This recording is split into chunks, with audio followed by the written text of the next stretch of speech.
The Prime Minister says that the cost of living crisis is almost over, declaring yesterday that the worst of it is now behind us. Anthony Albanese made the bold declaration while making his first election pitch to voters at a rally in Adelaide. The PM also listed Labor's achievements since coming to power before claiming that Australia has now navigated through the global storm of high prices and inflation.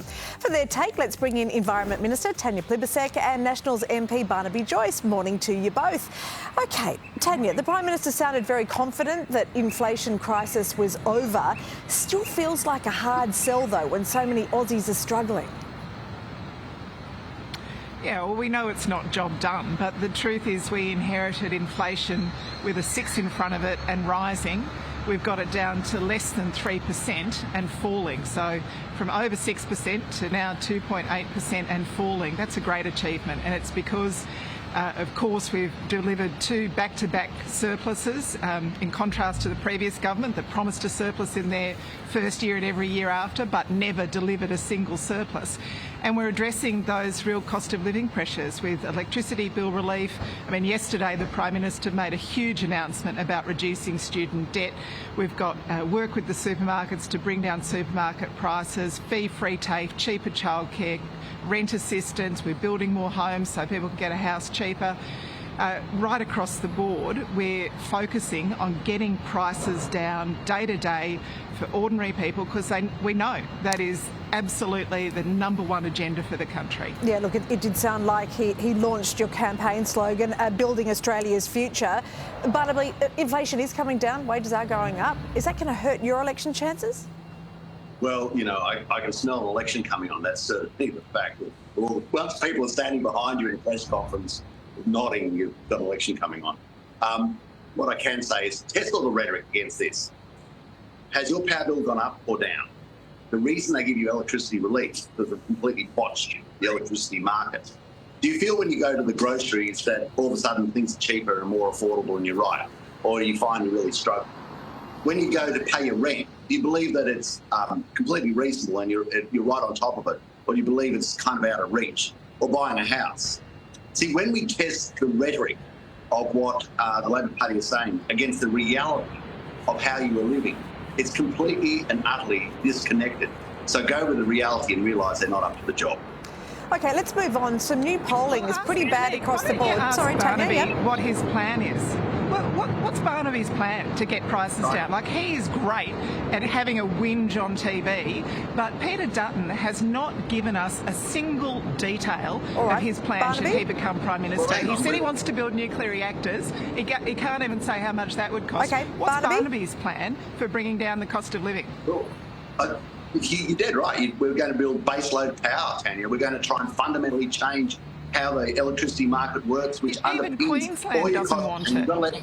got to let me finish because they can't hear us if we both speak at the same time.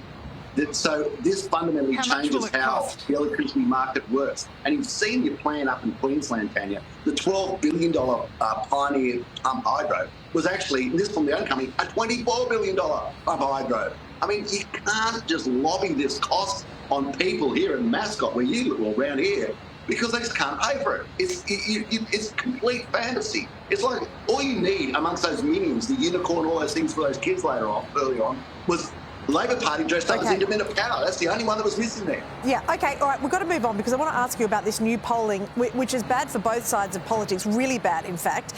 It says what voters really think about Anthony Albanese and Peter Dutton. Aussies describing when they're asked which words to use to describe the Prime Minister. The dominant words there were weak leader, incompetent, useless. The opposition leader labelled strong, arrogant leader, untrustworthy and bad. When it came to who voters thought would make a better Prime Minister, Albanese did lead by 4%. But Tanya, gosh, it's terrible when the PM's #1 word description is weak and Peter Dutton's is strong. Must be worried about that. And this was done before the travel upgrade saga all took hold last week. I can only imagine it would be worse now. Yeah, look, I don't think arrogant, untrustworthy and bad is something that Peter Dutton would be very happy with either. Absolutely, politicians have to continue to prove that we're absolutely focused on what matters to Australians, and that is cost of living. And that's why we've got massive student debt relief. It's why we've got cheaper childcare. It's why we're building more affordable housing. It's why we're pushing supermarket prices down. It's why we've got electricity bill relief. It's why we've got more rent assistance. It's why we're pushing up wages, and it's why we've given a tax cut to every single Australian taxpayer. Our focus has to be absolutely relentless on making life a bit easier day to day for people, getting the cost of living down, making life a bit easier, and that's what we're focused on. OK, but gosh, whether you're focused on it or not, there is a massive perception problem, and Barnaby, the opinion of Peter Dutton isn't exactly good news, arrogant, untrustworthy and bad. Some of the top 5 descriptions. Well, the person at the big dance is always the Prime Minister. As you know, governments do a lot to lose elections. But look at all the things you talked about, your power bills, your cost of living, the issues of China as a totalitarian nation on the rise. What do you want in your leader? What do you want in your Prime Minister? If you look at sort of a quasi, almost like father figure in the family, do you want the person to be weak or strong?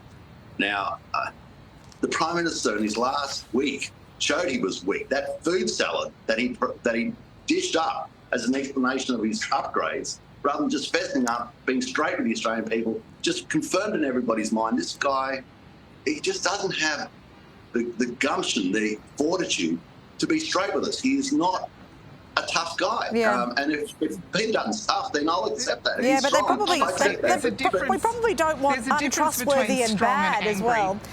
Listen, we're out of time, but across the board, gosh, you know, politicians, whether you're working hard and doing your best, all those things, Tanya, that you just talked about, then there does seem to be a massive perception problem across the board when it comes to how people are viewing politicians. But we thank you both so much for your time. Safe travels to Canberra today.